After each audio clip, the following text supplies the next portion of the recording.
my friends. The night of the nights has come. The night of the nights. Open your heart and your mind. Move to the rhythm and dance into your own beautiful reality. Beautiful reality. Feel free and expect the unexpected. Hi guys, this is the Advisor and welcome back to my channel. Guys, I'm here to bring you the very good news. 2 more violence producers have bitten the dust. It was an operation that started in the late hours of Monday night and ended in the wee hours of Tuesday morning. Police from a special unit went into Shootout Scene, surrounded a house where some bad men were, and in the ensuing shootout, 2 gunmen died. Now, where is Shootout Scene? Well, as far as I'm hearing is that there are 3 Shootout Scene in Jamaica and Catherine, but this one is the one just behind Harborview.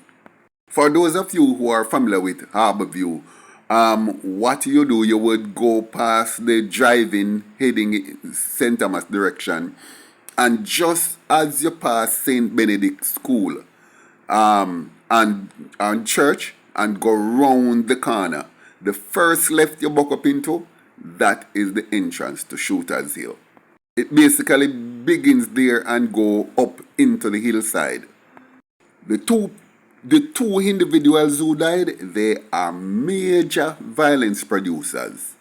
The first one is called Henry McLoud, but is more known in the criminal world as Naka Naka. I hear that Naka Naka was born in Waterhouse or grew up in Waterhouse, but he made Bayshore Park his home. Now, as we know, Bayshore Park, it is just after you pass cement company heading to Harborview, that little Captureland community there, just before you reach Harborview. Well, his name called up on 2 murders in that Bayshore Park community that happened in January this year. He is believed to be involved in the death of 19-year-old Kevin Fowler, who is a resident of the Texaco community right there in that same area. And the other victim is 33-year-old Anthony Blake, also of that community. But the thing is, after he did those killings, he had to run away because people in the area didn't agree with it, and he had to run away. So he ran from one community on the eastern and the western side of Harborview and find himself into another community on the eastern side of Harborview, so he never got too far. But the East Kingston police have been watching him for quite some time. The other individual who died in that shootout was Brandon Steele. Them call him Flex. So Flex actually come from a place, I think it's either Hope Pastures or Barbican, but he come from somewhere in that Kingston 6 area, and he has some relatives who are big businessmen, both in the Half-Tree and in the downtown area. I don't want to call out the name of his relatives who he's related to because they all seem to be very decent people. However, Flex used to go to Jamaica College, and from him lick him bad, him just cut out for bad. Him left school, after him leave school, him find himself in a St. Thomas, Yalas I hear. And him hot up Yalas. He was known to be a contract killer, really. His name was featured in one specific murder that actually horrified the area. It was a 71-year-old ex-policeman called Valin Strachan. And he served his life as a policeman and retired and was living in the Yalas area with his 70-year-old wife, Elizabeth. And at 7:55 p.m. one evening, just as they drove in, a man just walk up and just blaze up the 2 of them, leave them right beside the grey Toyota Axia motor car, and they died right there on the spot. Well, I hear that this was a contract killing because there's somebody in the family who thinks that these people are take too long for dead. And they want them out of the way so that them can have certain lives. But I'm following up that story. I'm not going to say more on that yet because it's something that I'm digging into further, getting some names and confirm some motives and all of that. Anyway, these two now, them go find a new headquarters in Shooter's Hill. Way up on the hillside. Well, it looked like the people in the area did eventually get tired of them and couldn't take it no more. And the people just let the police know what was happening.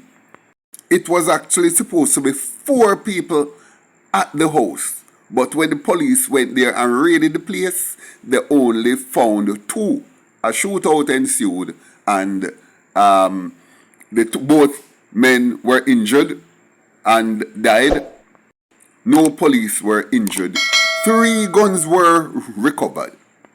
One was a 6-hour P320 40 caliber automatic pistol with 2 magazines, a 6-hour P377 9mm pistol, and a Smith & Wesson M&P .22 semi-automatic pistol. Well, the 3rd gun shows that there was more than likely a 3rd person on the premises who actually were not there on that particular night. But based on what residents are saying, some residents are disputing the fact that it was a shootout, are disputing the alleged shootout, because they are saying that some people say all they heard first was about 6 or 7 shots in quick succession, and then they were silent for about 6 or 7 minutes, and then they heard 2 more in quick succession, and that was it. So they are saying only about 8 or 9 shots were fired. So they don't understand what kind of a shootout that was. But you guys know we on this channel, we all know that it was a legitimate and genuine, honest to goodness shootout. Once violence producers die in that incident or such an incident, it was a genuine shootout. Right? We all know that. We all agree. Fine. Thank you very much. Boy, I want to try to understand how these people think. For example, look on Flex. Flex left out time good house. Privileged boy. Boy grew up now. Privileged. Had a privileged life. And give it up. Figure live in a yasso. We get him dead. That's in the house closer to the foreground. The sort of bluish green house. That is the one that the shootout happened in. Now, if you look in the background, you see the Caribbean Sea. Because you're looking down to the coast. Now, them boy could have gone swim in the sea, go work, come home, and, go fishing and have a nice life. And him choose badness. Will anybody else learn from this? I don't think so. I wish that this could be a lesson to a lot of young men out there who decide to take up badness, but from the look of this, badness I keep. I have the name of one of the other 4 persons who were supposed to be at the house, who the police was really after, but they have not found yet. His name is Erwin Derby. And Erwin Derby is way from St. James. Why Mado in a East Kingston, nobody knows. Well, at least we know what him doing there. I was to get his photograph, but I didn't get it in time for posting. So we will get there shortly when, as a matter of fact, hopefully I'll post that photograph soon when I tell you now about the encounter with him and some more policemen. And hopefully I can be reporting to you that he's no longer with us. So, as usual, another good spot of work by the Jamaica Constabulary Force. I should say this though.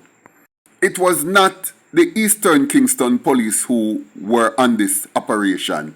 It was a police special unit. I'm trying to get the name of that unit, but I haven't gotten the name so far.